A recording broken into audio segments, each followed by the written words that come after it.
co-chairs, Your Excellencies, ladies and gentlemen, I first of all want to say a big thank you to our co-chairs, President Macky Sall and President Emmanuel Macron, for inviting Ghana to be part of this important gathering. Decided to accept to come here to Dakar, beautiful, famous city, for a very simple reason. Believe the matters that we're talking about here are the most important facing our continent: education. We have the youngest population on the planet, the youngest population on the richest continent, but with the worst living conditions of anybody on the planet. And that paradox can only be broken by education. We are going to have to make sure that every young child, boy and girl, the girls are 52% of our population, so they cannot be left out, boy and girl, have access to education. Not only do they have access to education, but they have access to an education that would allow them to be able to address the challenges of the 21st century.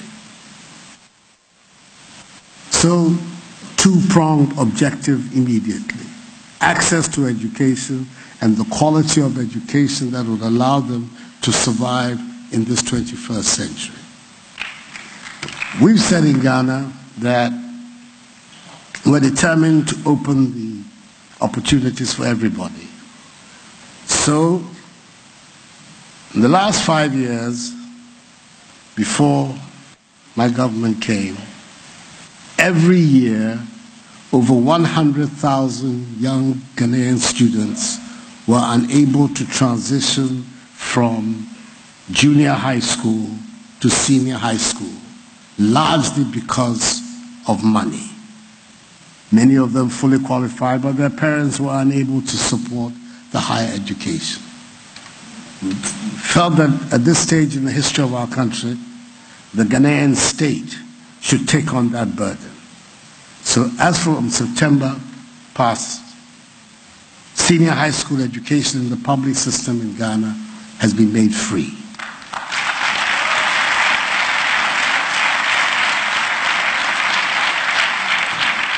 And what it has done is that the figure has reversed. 90,000 more students entered senior high school this year than had done the year before.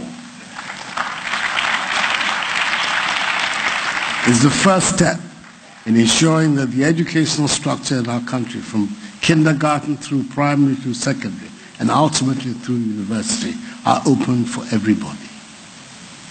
Then we have to then confront the question of the quality of education that will prepare this young population for the life of the 21st century. And we all know what it is. A greater emphasis on science, on technology, on engineering, on mathematics. That is the way to the future. We have seen that in the development of the economies in Asia, in China, in India, in Japan, in Korea, that is the way forward for being able to make that transition from poor to prosperity. But then we have the conundrum that has brought us here. How is this to be financed? I'm going to say something here that I hope is not going to put off those who are contributing money to the education of Africa. We cannot depend on other people to finance the education of our continent. We cannot do that.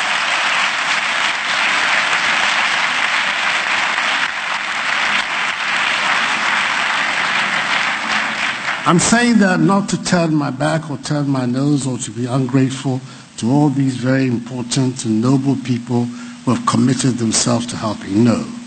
But that if we make our policy dependent on people, on other people, when their policy changes, we will suffer. But if we make the policy for ourselves,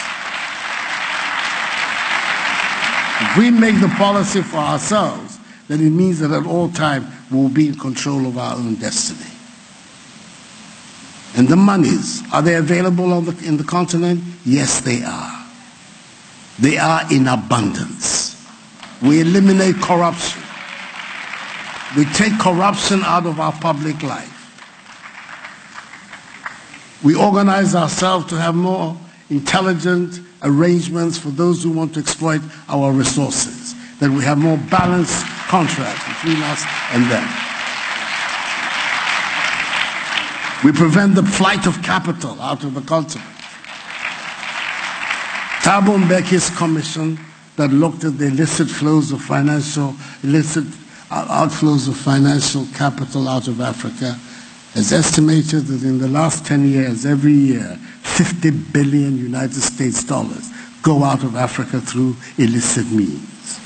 Can you imagine what those monies, if we had our eyes open and we were not complicit in that illicit outflow, what it would mean for the capacity of our nation to be able to do this?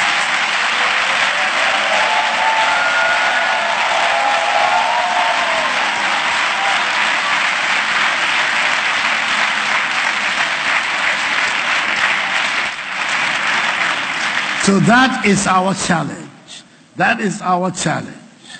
How we can organize ourselves to make sure that the wealth, the huge wealth of this great continent, at least for the first time in modern history, is used on behalf of the people of the continent and not those outside. If we are able to close that gap,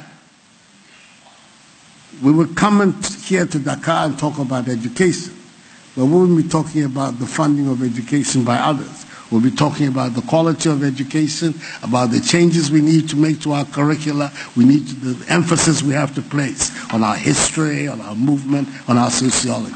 That then is the future.